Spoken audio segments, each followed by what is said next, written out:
নমস্কার বন্ধুরা, আজ আমি নিয়ে এসেছি এই সিজনের সবচেয়ে সেরা কচি সজনে ডাঁটার দারুণ একটি নিরামিষ রেসিপি। সজনে ডাঁটা এমনিতেই ভীষণ টেস্টি, তবে এই কচি সজনে ডাঁটার কিন্তু একটা বিশেষ টেস্ট আছে, যেটা এক কথায় অসাধারণ, অতুলনীয়। আর এই ডাঁটা কিন্তু খুব বেশি দিন পাওয়া যায় না, তাই পেলেই একবার বানিয়ে ফেলুন। গরম ভাতের সাথে খেতে দারুণ লাগে। প্রথমে আমি এখানে প্রায় 250 গ্রাম মতো কচি সজনে ডাঁটা নিয়েছি। এবার এগুলো কেটে নেব। আর যেহেতু এগুলো একদমই আঁশবিহীন সজনে ডাঁটা, তাই শুধুমাত্র এগুলোকে কিন্তু এইরকম লম্বা লম্বা করে কেটে নিলেই চলবে। এইগুলোর কিন্তু আঁশ বা খোসা ছাড়ানোর কোনো রকম ঝামেলা নেই।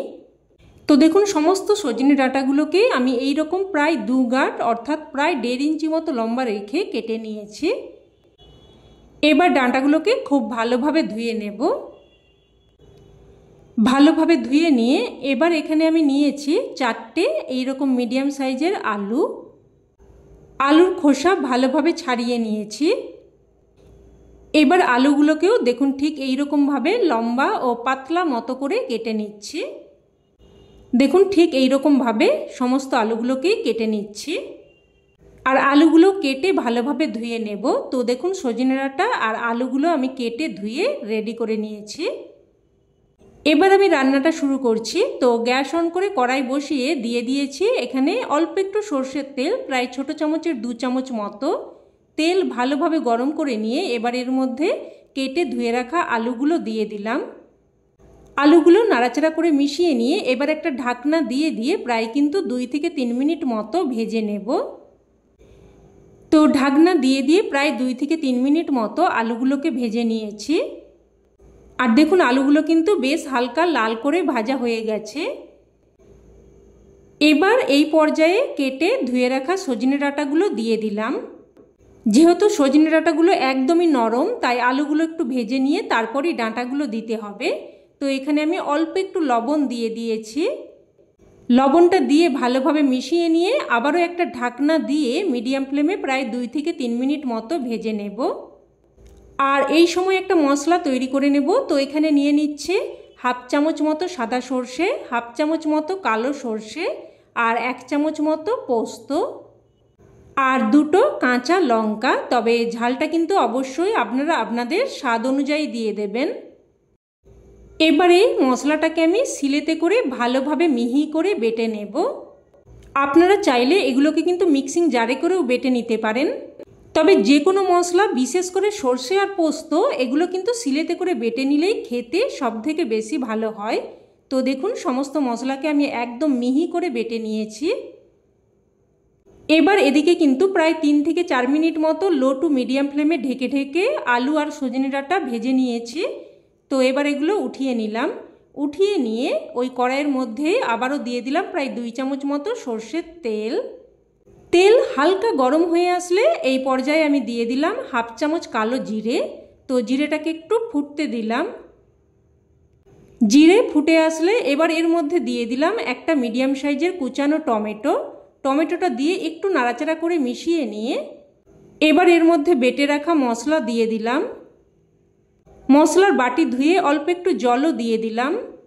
এবার দিয়ে দিচ্ছে স্বাদ অনুযায়ী লবণ আর সামান্য একটু হলুদ গুঁড়ো, আর সাথে একটু কাশ্মীরি লঙ্কার গুঁড়োও দিয়ে দিলাম। যেহেতু এই রান্নাতে অনেকটাই পোস্ত ব্যবহার করেছি, তাই এই রান্নাতে কিন্তু খুব বেশি হলুদ গুঁড়ো ব্যবহার করবেন না, তাতে করে এই রান্নার আসল স্বাদ নষ্ট হয়ে যাবে। তো সমস্ত মশলা নাড়াচাড়া করে মিশিয়ে নিয়ে এবার লো টু মিডিয়াম ফ্লেমে মশলাটাকে কিন্তু প্রায় 2 থেকে 3 মিনিট মতো কষিয়ে নেব। খুব বেশিক্ষণ কষানোর দরকার নেই। তো প্রায় কিন্তু আমি 2 মিনিট মতো ঢাকনা দিয়ে মশলাটাকে কষিয়ে নিয়েছি। এবার এই পর্যায়ে ভেজে রাখা আলু আর সজনে ডাঁটা দিয়ে দিলাম। সাথে অল্প একটু জলও দিয়ে দেব। এবার কিছুক্ষণ নাড়াচাড়া করে আলু আর সজনে ডাঁটাকে মশলার সাথে একটু কষিয়ে নেব। তো একটুক্ষণ নাড়াচাড়া করে আলু আর সজনে ডাঁটাকে দেখুন মশলার সাথে কষিয়ে নিয়েছি। এবার এখানে দিয়ে দেব প্রায় 1 বাটি মতো গরম জল। এই সিজনে কচি সজনে ডাঁটার এই রেসিপি একবার রান্না করে না খেলে খুবই কিন্তু মিস করবেন। আপনাদেরকে অনুরোধ করব, যদি এইরকম কচি সজনে ডাঁটা একবার পান অবশ্যই এই রেসিপি এইভাবে একবার বানিয়ে খান। তো সব কিছু মিশিয়ে নিয়ে ঝোলটাকে ফুটতে দিলাম। ফুটে আসলে এবার একটা ঢাকনা দিয়ে মিডিয়াম ফ্লেমে প্রায় 4 থেকে 5 মিনিট মতো রান্না করে নিয়েছি। আর দেখুন আলু একদম ভালো মতো সেদ্ধ হয়ে গেছে, আর সজনে ডাঁটা তো একদমই নরম, সেদ্ধ হতে একদমই বেশি সময় লাগে না। তো এবার এখানে একটা মিডিয়াম সাইজের টমেটোকে আমি এইরকম বড় বড় টুকরো করে দিয়েছি, আর 4টে চেরা কাঁচা লঙ্কাও সাথে দিয়ে দিয়েছি। এইগুলো দিয়েও একটা ঢাকনা দিয়ে জাস্ট 2 মিনিট মতো রান্না করে নিলাম। আর এতে করে কাঁচা লঙ্কার একটা সুন্দর ফ্লেভার আসবে, আর টমেটোগুলো যখন মুখে পড়বে খেতে কিন্তু বেশ ভালো লাগবে। তো এখানে দেখুন 2-1টা আলু এইভাবে ভেঙে একটু তরকারির সাথে মিশিয়ে নেব, তাতে করে তরকারিটা কিন্তু বেশ মাখো মাখো হবে। এবার এখানে দিয়ে দিচ্ছি অল্প একটু চিনি, এতে করে স্বাদটা সুন্দরভাবে ব্যালেন্স হবে আর খেতেও কিন্তু খুবই ভালো লাগবে। চিনিটা দিয়ে ভালোভাবে মিশিয়ে নেব। এবার সবশেষে দিয়ে দেব এখানে 1 চামচ মতো কাঁচা সর্ষের তেল, আর শেষে একটু কাঁচা সর্ষের তেল ছড়িয়ে দিলে রান্নাতে কিন্তু বেশ একটা ঝাঁঝালো ফ্লেভার আসবে, তাতে করে খেতে খুবই ভালো লাগবে। তো সর্ষের তেলটা দিয়ে ভালোভাবে মিশিয়ে নিয়ে এবার গ্যাসের ফ্লেম বন্ধ করে একটা ঢাকনা দিয়ে স্ট্যান্ডিং টাইমে রেখে দিলেই রান্না কিন্তু একদম তৈরি। এবার এটা গরমাগরম ভাতের সাথে পরিবেশন করুন, খেতে কিন্তু জাস্ট ফাটাফাটি লাগে। এটা থাকলে আর অন্য কোনো কিছুই লাগবে না, সমস্ত ভাত এই একটা পদ দিয়েই খাওয়া হয়ে যাবে। অবশ্যই এইভাবে একবার বানিয়ে দেখুন, আর আমার বিশ্বাস আপনাদেরও খেয়ে খুবই ভালো লাগবে। তো রেসিপি কেমন লাগলো অবশ্যই কমেন্টে জানাবেন, আর ভালো লেগে থাকলে লাইক শেয়ার করতে যেন ভুলবেন না।